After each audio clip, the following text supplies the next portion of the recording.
या बाबतीतलं मुख्यमंत्री साहेबांना एक पत्र मी तयार केलेलं आहे।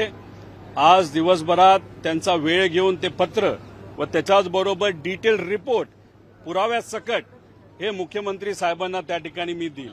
सगळेच विषय मुख्यमंत्री साहेबांच्या लेवलला सुटतील असं नाही, कारण का सीआयडी हे मुख्यमंत्री साहेबांच्या अंतर्गत विषय येत असतो।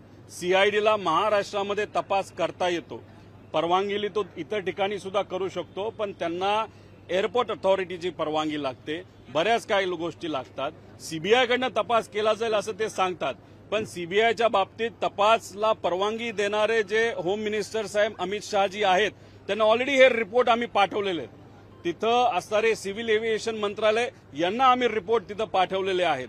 त्याच्याचबरोबर जे डीजीसीए आहे त्यांना सुद्धा तिथं रिपोर्ट पाठवलेले आहेत।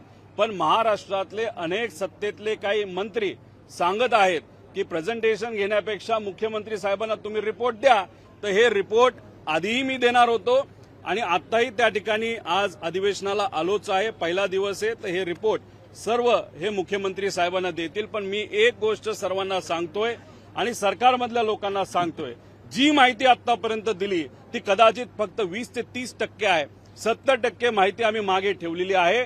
त्यामुळे जर तपास योग्य पद्धतीने होत नसेल आणि त्याच्यामध्ये जर काळं बेरं झालं, हे फार सरकारला महागात पडू शकतं। त्यामुळे आम्हाला इथं राजकारण करायचं नाही। आमची विनंती एवढी आहे, प्रायमरी रिपोर्ट जो 2 दिवसामध्ये येत आहे तो योग्य पद्धतीचाच त्या ठिकाणी असावा आणि ब्लॅक बॉक्सचा फोटो हा आमच्याकडे आलेला आहे, तो कसा आहे, किती जळला याची डिटेल सुद्धा आमच्याकडे आलेले आहेत। पण आम्ही वाट बघतोय की केंद्रीय एव्हिएशन मंत्रालय या बाबतीत कसा तपास करते, काय करते। त्याच्याचबरोबर श्वेता सिंग बद्दलची पण बरीच माहिती, त्यांच्यावर कशा कंप्लेंट केलेल्या आहेत, कशा पद्धतीने श्वेता सिंग या भ्रष्टाचार करत आलेल्या आहेत, याची माहिती सुद्धा तिथं आम्हाला कळालेली आहे।